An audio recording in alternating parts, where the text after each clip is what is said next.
is you graduate from a college, I think you should get automatically as part of your diploma a green card to be able to stay. Is there evidence of a U turn already from Trump on foreigners and immigration?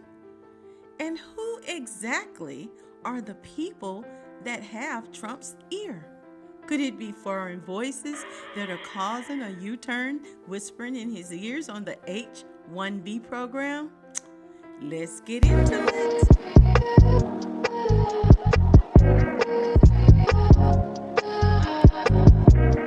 Welcome, welcome. I am Dena, and you are tuned into another discussion with Dena. Is Trump pumping his brakes when it comes to immigration? Vivek Ramaswamy and Elon Musk.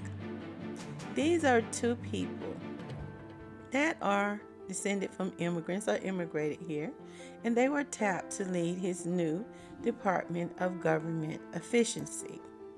Now, the two, Ramaswamy and Musk, have both stated in recent posts that America needs more highly skilled workers to come to the United States under the H-1B program.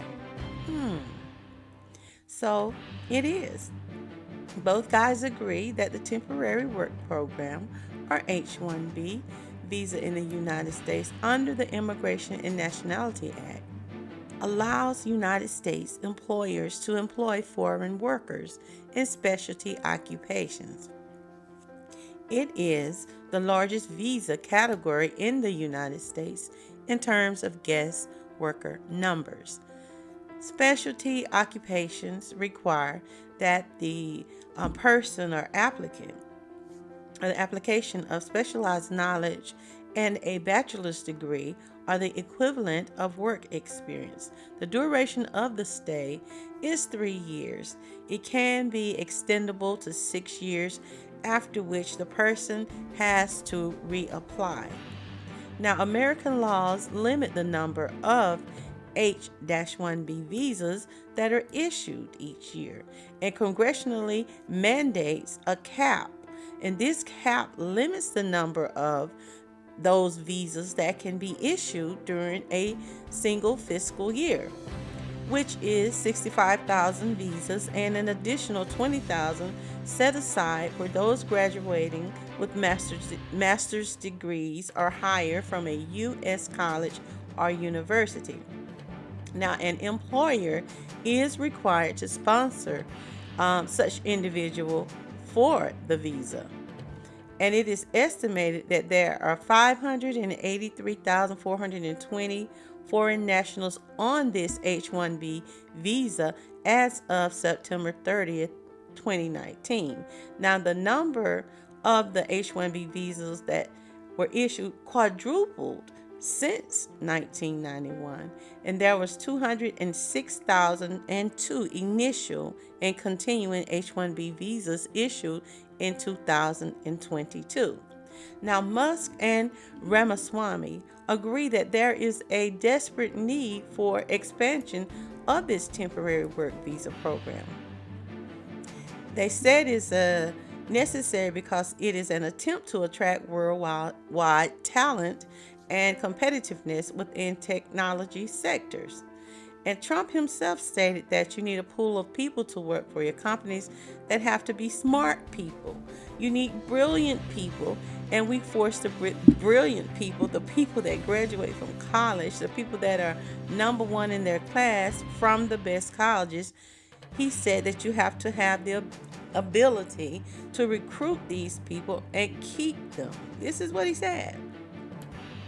How very interesting. And does beg the question, why again can't you hire and employ domestic citizens from within the ranks, the American population, with that same training and educational level? Why can't you hire from within to begin with? Not that others are not qualified, but why is it necessary to be of foreign descent in this case? Are we to simply accept as truth that those native born with the exact same training, with the same intellect and knowledge, as the foreign born people cannot be utilized to fill these positions that they speak of in these companies? Are they not able to develop new and modern businesses? There has to be much more retort when it comes to this than simply saying there are cultural differences that prevent people born here from obtaining these positions. They have the same education, knowledge, and training that is offered. In fact, these foreign born people come here to America for that education. They choose this. The foreign and the domestic students have chosen to study here and receive their degrees from here in training. Somehow, because of these cultural differences, this is supposed to prevent U.S. degreed in the same programs from being qualified candidates to fill such positions or become innovators in their field of study. There most certainly has to be much more to this reasoning than just the given conjecture that we hear. For this is just a conclusion or an assumption by someone at this point. Have you seen the culture of some of these people that are here studying, foreign born people that are now citizens or immigrants? The ones that have made these conclusions, have you looked into their culture in their where they came from, where they descended from? I mean, really looked into how their own culture is ran or set up. It makes you question this phenomenon and makes you wonder or think somehow they should be realistic and logically analyze what it is that we hear and see, explore and deeply decipher it further. What do you think? I am interested in knowing what limits the American mind and makes it dissimilar to that of a foreign born student that studies the exact same courses or receives the exact same training. Perhaps there are circumstances when it comes to the individual opportunities, access to resources, or even biases within this culture that prevent them from using the same pool of people that have studied the same courses as the foreign born student. And an even bigger question is, has them having the knowledge and training ability somehow changed and improved their own culture? Has it made it better? Did it magnified it, made it a better culture for them and the people there? I would be interested to find out. But here is what Ramasamy and Musk had to say about this issue. Vivek Ramaswamy posted, "Our American culture has venerated mediocrity over excellence for way too long, at least since the 90s and likely longer. That doesn't start in college, it starts young. A culture that celebrates the prom queen over the math Olympiad champ or the jock over the valedictorian will not produce the best engineers," he said. He went on to say, "The reason top tech companies often hire foreign born and first generation engineers over Native Americans isn't because of an innate American IQ deficiency or deficit, a lazy and wrong explanation. A key part of it comes down to the C word, culture. Tough questions demand tough answers. If we really serious about fixing the problem, we have to confront the truth." Culture. Isn't that interesting? We should really look into that. Elon Musk stated, "There is a permanent shortage of excellent engineering talent in America," calling it the fundamental limiting factor in Silicon Valley. When Mario Nawfal, who is a businessman and influencer on X, quoted Musk's post, he said that the U.S. semiconductor industry alone needs more than 160,000 engineers by 2032, citing McKinsey and Company. Musk replied, "No, we need more like double that number yesterday," he replied. "The number of people who are super talented engineers and super motivated in the USA is far too low," he said. Then he drew an analogy between the U.S. economy and a pro sports team. "If you want your team to win the championship, you need to recruit top talent wherever they may be," he wrote. He further stated, "The number of people who are super talented engineers and super motivated within the United States is far too low." And it had me asking, are we supposed to believe that there are not people, human beings with the ability to be educated and are trained to fill these specific technological engineering positions within this country? As someone stated, if that is so, then it becomes the responsibility of this country, in this United States, to educate, to build and facilitate a solid foundation of knowledgeable, high-skilled, talented, and well-paid American workers in order to fill such positions. I believe this to be the root of why we don't see a lot of these skilled positions filled. I think that is the root of it. But perhaps it is necessary to begin the process of specifically educating those people in order to get the level of skills that you desire. I cannot understand how someone being foreign born would be the biggest benefactors of this when you come to America to get the same training that those in America would receive.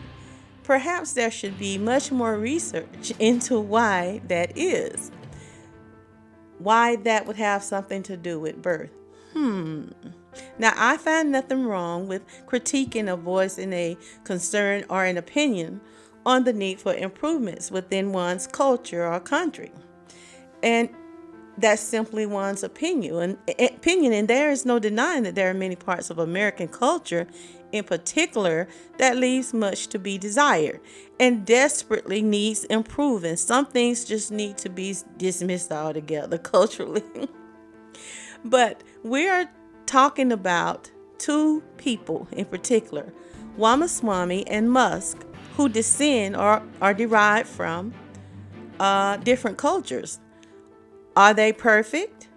Have they reached perfection? Or shall we also hold it up to be assessed as well? Now, Ramaswamy's Indian culture and Musk, white, so-called Southern African culture, these are both successful immigrants, of course, but they originate from cultures that are not beyond criticism. And quite honestly, likewise, it leaves much to be desired and are neither above nor beyond being analyzed by us. Starting with their subtle, systematically accepted, oppressive cultural norms. Both cultures are rooted in a caste system of sorts. Shape, fashion, or specifically where they use people, they deny people access to resources, privileges, education, and financial opportunities. In many cases, it is blatantly, the people are blatantly grouped according to their birthright or skin color, like in the case of South Africa, from which Musk is from, a form of anti-black society continues there within what is a majority black country, where white South Africans choose to see themselves as superior to the original blacks of that country, that continent. And because of centuries of colonialism or white supremacy practices, they hoard many of the resources and they advance those like themselves, creating a form of apartheid that is so common, that is accepted, and the majority does not even seem to recognize that it is what it is anymore. The minority group still very much holds and control the power on much of this continent, including the financial resources, access to trade, higher education, wealth, as well as the renewable resources, all while using the majority as representation. But it's an illusion to cover their continuation of systematically hoarding and denying or even limiting those with highly melanated skin from even accessing resources or having the opportunities to fare equally when it comes to jobs or other opportunities. These are often given to people of their own personages. You only have to observe the differences in how they live compared to the originals of that continent, how the majority of them live. So when we discuss the need for cultural changes and improvement, it doesn't eliminate or excludes a critique of these two individuals' own culture and practices from being scrutinized as well.